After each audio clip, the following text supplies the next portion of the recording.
നമസ്കാരം and welcome back. എല്ലാവരും അടിപൊളിയായിട്ടിരിക്കുന്നതായിരിക്കുന്നു. ഇന്ന് വീണ്ടും ഇറാൻ US ഇസ്രായേൽ വാർ അപ്ഡേറ്റ് വീഡിയോ തന്നെയാണ് കേട്ടോ.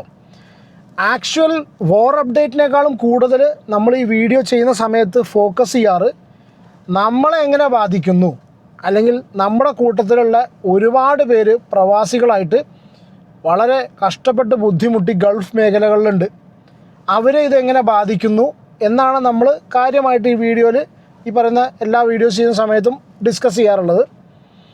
ഇന്ന് കവർ ചെയ്യുന്ന ടോപ്പിക്സ് ആയെന്ന് തന്നെ പറയാം. അതിന് മുന്നേ നിങ്ങൾ ഫസ്റ്റ് കണ്ടിട്ടുള്ള വീഡിയോ ഒന്ന് ഒരു കാര്യം വളരെ വ്യക്തമായിട്ട് ട്രംപിൻ്റെ ആണെന്നുണ്ടെങ്കിലും അല്ലെങ്കിൽ ഇറാനിയൻ മിലിറ്ററിയുടെ സ്പോക്സ് പേഴ്സൻ്റെ ഭാഗത്തു നിന്നാണെങ്കിലും അവരെ ബോഡി ലാംഗ്വേജും തന്നെ എന്താണ് ഇപ്പോഴത്തെ കറൻറ്റ് സിറ്റുവേഷൻ എന്നുള്ളത് മനസ്സിലാവും അല്ലേ. നിങ്ങളിന്ന് രാവിലെ മുതൽ ന്യൂസ് കേട്ടിട്ടുണ്ടായിരിക്കും. ട്രംപ് നാറ്റോനോട് ആവശ്യപ്പെട്ടു, north Atlantic treaty organisation, NATO അല്ലേ, നാറ്റോ സഖ്യം, അതായത് 32 രാജ്യങ്ങളാണ് ഇഫ് ഐ എം കറക്റ്റ്. അതിൽ 30 പേര് യൂറോപ്പിൽ നിന്നും 2 പേര് നോർത്ത് അമേരിക്ക നിന്നും. ഇവരോട് സ്ട്രെയ്റ്റ് ഓഫ് ഹോമസ് പ്രൊട്ടക്റ്റ് ചെയ്യാൻ, അല്ലെങ്കിൽ അവിടെ US നടത്തുന്ന ആ ഒരു കാര്യങ്ങൾക്ക് സപ്പോർട്ട് ചെയ്യാൻ വേണ്ടി പറഞ്ഞു. അവർ എതിർത്തു. ഇതൊന്നും നമ്മൾ ഡിസ്കസ് ചെയ്യുന്നുണ്ട്. ട്രംപിൻ്റെ സ്പീച്ച് ഉണ്ട്. ഒരിക്കലും ഞാൻ എക്സ്പെക്റ്റ് ചെയ്തില്ല, ഞങ്ങൾ എക്സ്പെക്റ്റ് ചെയ്തില്ല, വി നെവർ എക്സ്പെക്റ്റഡ് ഇറാൻ ഇതുപോലെ പ്രതികരിക്കുമെന്നുള്ളത് ഞങ്ങൾ എക്സ്പെക്റ്റ് ചെയ്തില്ല എന്നുള്ള ഒറ്റ വാചകത്തിൽ തന്നെ വളരെ കൃത്യമായിട്ട് സംഗതി കയ്യിൽ നിന്ന് പോയി എന്നുള്ളത് ട്രംപിന് മനസ്സിലായി തുടങ്ങിയിട്ടുണ്ട്. പിന്നെ ഇപ്പോൾ വരുന്ന ന്യൂസൊക്കെ തന്നെയാണ്. അപ്പോൾ ഒന്ന് ട്രംപിൻ്റെ സ്പീച്ച് ഡിസ്കസ് ചെയ്യാൻ, നാറ്റോൻ്റെ കാര്യം. പിന്നെ ഒരു വീഡിയോ വൈഡ്ലി സർക്കുലേറ്റ് ചെയ്യുന്നുണ്ട്. UAE എയർപോർട്ടിനെ ആക്രമിച്ചിട്ടുള്ള ഒരു തീഗോളം പോലെ ഒരു വീഡിയോ സർക്കുലേറ്റ് ചെയ്യുന്നുണ്ട്. അതിനെക്കുറിച്ച് ഡിസ്കസ് ചെയ്യാണ്ട്, അതിൻ്റെ കുറച്ച് ഫാക്ട് ചെക്ക് ഉണ്ട്, യഥാർത്ഥത്തിൽ എന്താണത് എന്നുള്ളത്.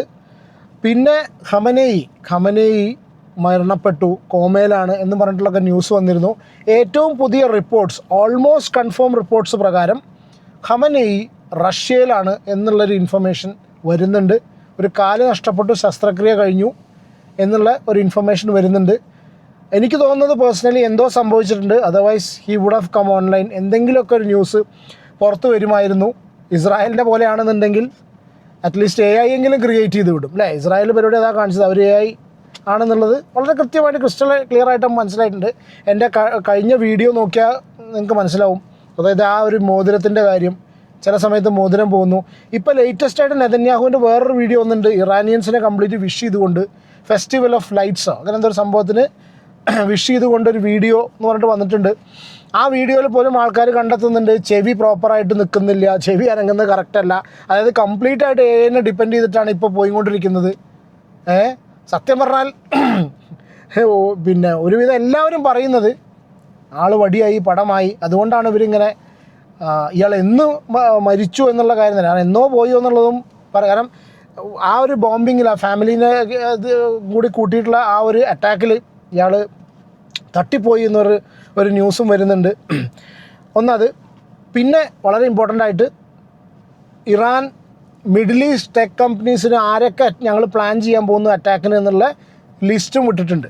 അപ്പോൾ ആദ്യം തന്നെ നമുക്ക് നമ്മുടെ പ്രവാസികൾ ഒരുപാട് പേരുണ്ടല്ലോ UAE എന്ന് പറഞ്ഞിട്ട് ഒരു വീഡിയോ സർക്കുലേറ്റ് ചെയ്യുന്നുണ്ട് ഇൻ്റർനെറ്റിൽ. നിങ്ങൾ എത്ര പേരത് കണ്ടു എന്നുള്ള അറിയില്ല. ഞാൻ ആ ഒരു വീഡിയോ ഇവിടെ പ്ലേ ചെയ്യാം.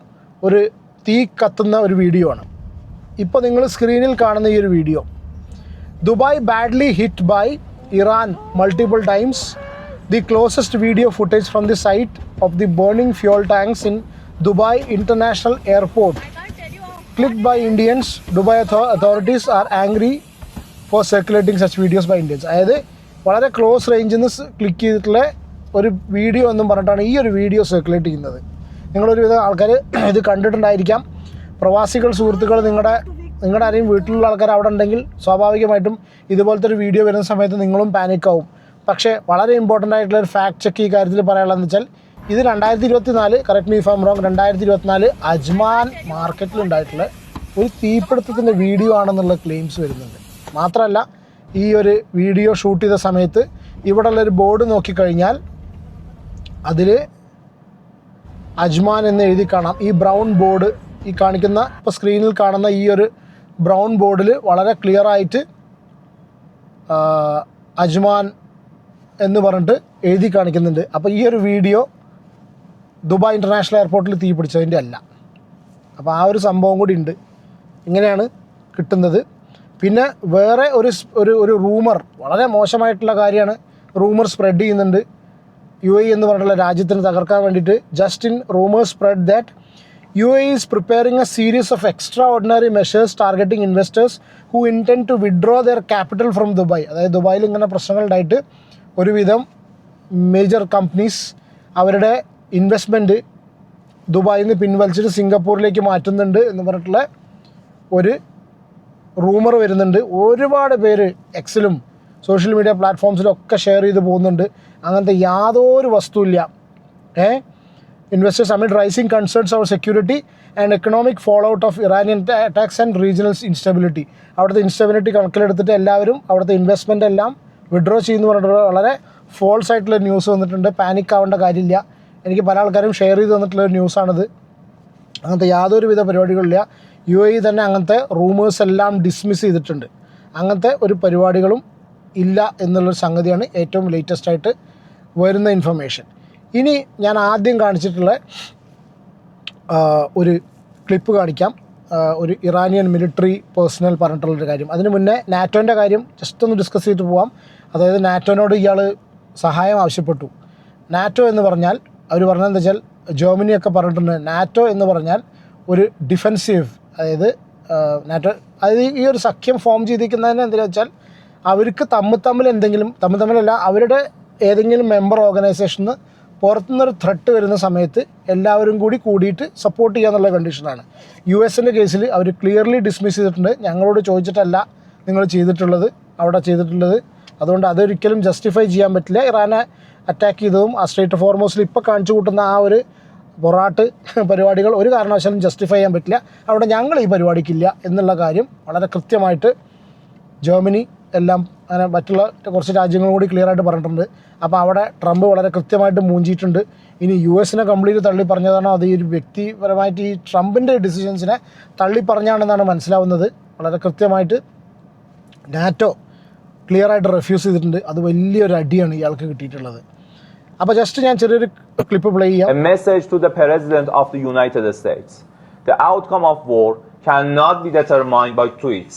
The result of a war is determined in the field, the very place where you and your forces do not dare to approach, and you can only talk about it in your tweets.